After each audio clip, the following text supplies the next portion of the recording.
le 1er août 2025, qui sera pour nous le 8e mois. Dis avec moi, le 8e mois. J'aime beaucoup ces 3 jours de prière puisque c'est à charnière entre juillet et août. Si le chiffre 7 de la numérologie biblique est le chiffre de la perfection, laisse-moi te dire, le chiffre 8 est le chiffre du nouveau départ. Tu n'as pas acclamé là où tu es. C'est le chiffre du nouveau départ. Tiens ton voisin, dis voisin. Nouveau départ, nouveau commencement. Je n'ai pas le temps de vous expliquer combien de Genèse Apocalypse 8 est un chiffre très très significatif. Rappelez-vous, Dieu créa l'homme le 6e jour, il se reposa le 7e. Et ainsi fut créé tout ce qu'il avait prévu et il se reposa de son œuvre. Amen. Et cela s'est passé durant 7 jours. Quelqu'un est avec moi? Et nous savons que nous avons lundi, mardi, mercredi, jeudi, vendredi, samedi et dimanche. Ça fait combien de jours? Ça fait 7 jours. Alors, lundi de la semaine qui suit, c'est le premier jour d'un nouveau cycle de 7. Ça veut dire le lundi qui vient après dimanche, c'est le 8e jour. Mais c'est le 8e comme étant le premier jour d'un nouveau cycle de 7.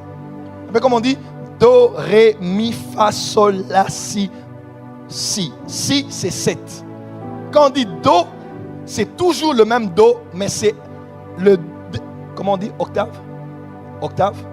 Voilà, donc le Do qui vient après, c'est une autre octave. Une autre octave. Donc le Do qui vient après n'est pas comme le Do du premier. C'est le premier Do d'un nouveau cycle de 7. Quelqu'un est avec moi? On dit qu'ils étaient à 8 lorsqu'ils sont sortis de l'arche de Noé. Et c'est par eux que Dieu a recommencé à repeupler la terre. Quelqu'un est avec moi?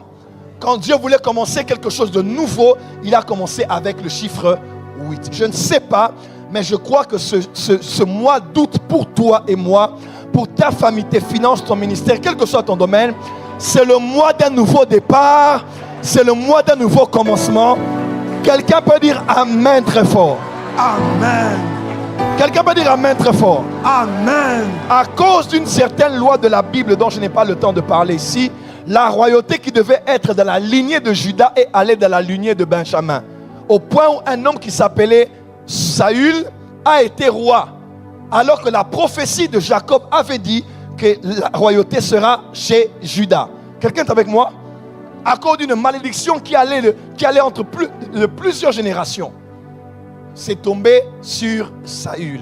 Et même Paul a porté le nom du premier roi d'Israël puisqu'il est aussi de la tribu de Benjamin. Regardez avec moi, lorsque Dieu a voulu commencer quelque chose de nouveau et briser cette malédiction, Dieu est allé dans la maison d'Isaïe. Et là, il a choisi son 8e fils. Il a choisi son 8e fils. J'aimerais dire à quelqu'un, le chiffre 8 est le chiffre de la royauté. Amen. Et le chiffre du nouveau commencement. Amen. J'aimerais proclamer cela sur quelqu'un. Dieu dit, arrête de promener tes regards comme quelqu'un qui s'inquiète. Dieu dit, il va faire une chose nouvelle. Amen. Je ne sais pas, les anciennes vont passer et Dieu veut faire une œuvre nouvelle. Amen. Il a dit, ce sont des choses que l'œil n'a point vues, des choses que l'oreille n'a point entendues, des choses qui ne sont pas montées dans le cœur de l'homme. Je proclame sur ce mois d'août qui commence à minuit, c'est le mois de nouveau départ pour toi. Amen. Le mois de nouvelles choses pour toi. Amen. Le mois de nouvelles portes pour toi. Amen. Le mois de nouvelles expériences pour toi. Amen. Le mois de la nouveauté pour toi. Amen. Dis avec moi, je reçois. Dire je sois. Dis je reçois. Au nom de Jésus. Maintenant, quel que soit le domaine, tu vas battre les mains et commencer à proclamer nouveau départ, nouveau commencement. Je me fais à la routine, je me fais aux mêmes choses. Je déclare de nouvelles choses, la nouveauté dans la vie de mes enfants, dans mes portes, dans mes relations. J'aimerais voir quelqu'un vibrer, prier.